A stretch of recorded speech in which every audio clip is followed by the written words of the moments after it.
Ladies and gentlemen, so far we've learned how to solve quadratics by completing the square. But here's the thing, today, or right now, we're going to learn that you can also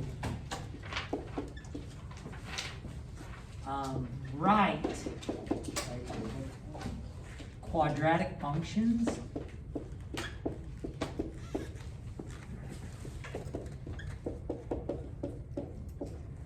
in vertex form by completing the square.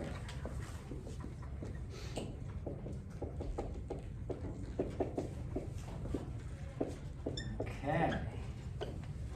Now, this is actually going to be a shorter process than solving equations by completing the square. You won't have to do quite as much.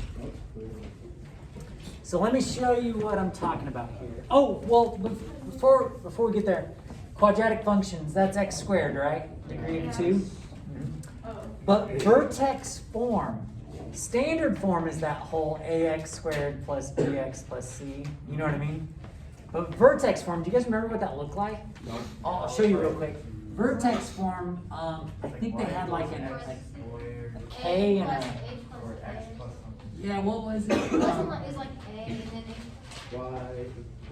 It's like x minus h squared plus k or something like that. Well, check this out. Isn't this a binomial squared? Oh, yeah. Whenever you factor a perfect square trinomial, isn't it going to be a binomial squared? Yeah.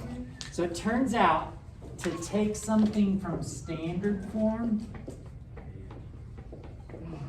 and to put it in vertex form, you're going to complete the square right here. You're going to complete the square. So it's kind of cool how this works out. Now, what's the benefit of doing this? Well, if you're in vertex form, graphing's super quick. Graphing, because you know the vertex right away. The vertex is going to be HK, isn't it? And so that's kind of beneficial. I guess let's go ahead and do an example. Are you guys okay with that? Yeah. So we've got y equals x squared plus 8x plus 5. And it's currently in standard form. Our instructions are to write this in vertex form.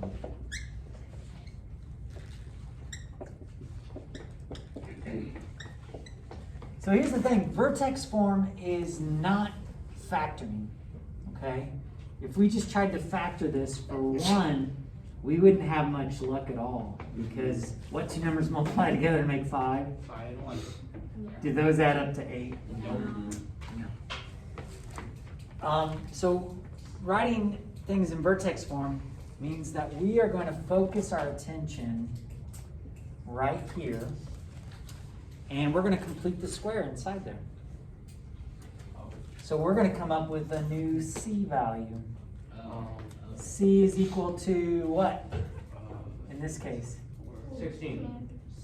8 divided by 2 squared. So that's going to be 4 squared, which is 16.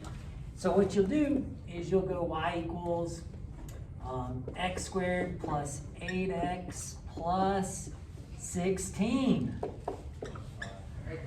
But here's the thing, you just added a 16 in here. What do you got to do to balance it out? Add it on the other side. Yeah, you got to put a 16 on the other side to keep it balanced. Are you guys with me?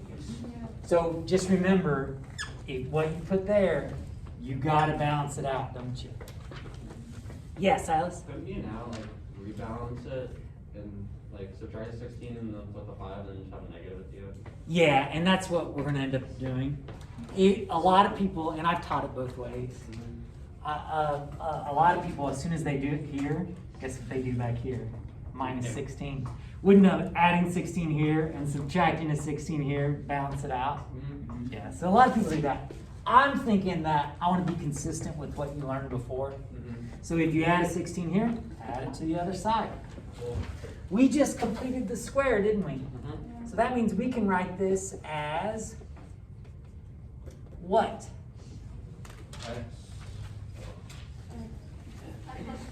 X plus 4 squared. We are in vertex form except for one pesky 16. And what do we need to do with it? Subtract it. or- Just move it over there with that 5. So our final answer Negative is 11. x plus 4 squared Minus 11. minus 11. So what would the vertex be? Negative 4, Negative 4, negative and 11. then you graph it. And then you could graph it, but it just depends on what they Are want we you to gonna do. graph it in this, like? in this I don't think so. Thinking 9 is 5. What do you guys think? So we went from standard form to vertex form. Let's try another one, if you don't mind.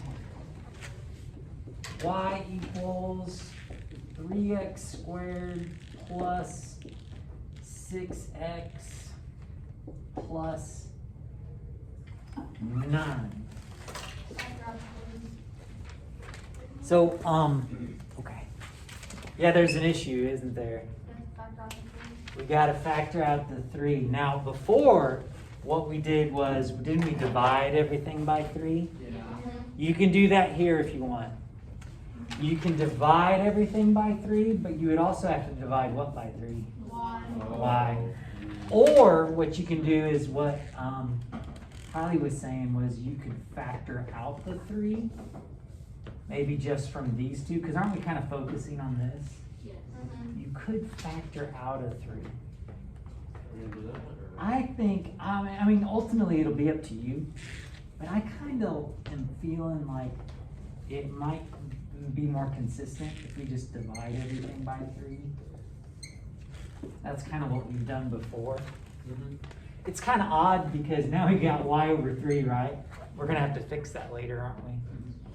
We've got y over 3 equals, and now we got x squared plus 2x plus 3, don't we?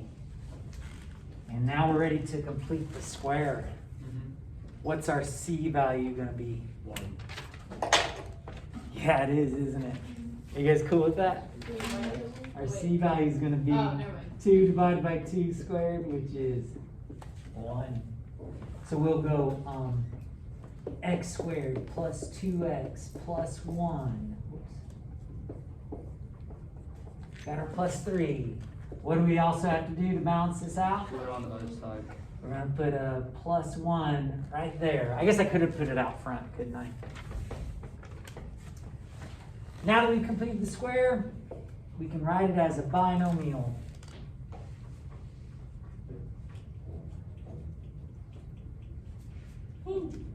What is it? X plus 1 squared plus 2. X plus 1 squared. But wait a second. Is y by itself? No. We've got some stuff to do, don't we? So what we're gonna do is subtract the 1 over.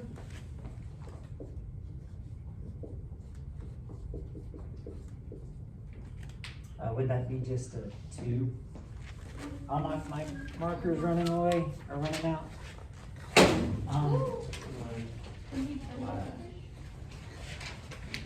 And now what do we have to do at the end here? We gotta multiply by 3. Now this is gonna be a little bit tricky. When you multiply one side of an equation, don't you have to multiply everything? Yeah.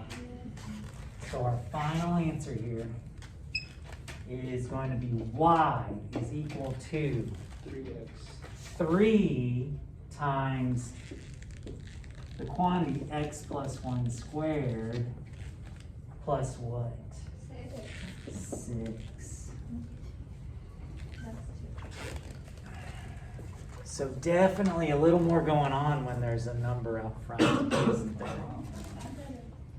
A little bit going on. Hey, what would be our vertex? -1, 6, yeah. Also, what's the vertical stretch? 3. Factor of 3, isn't it? Yeah, it's kind of cool.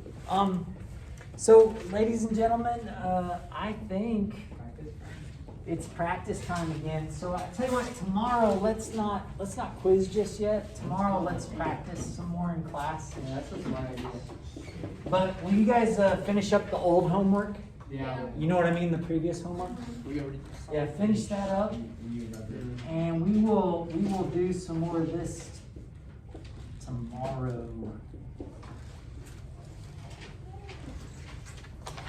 Oh, yeah, hold back a second.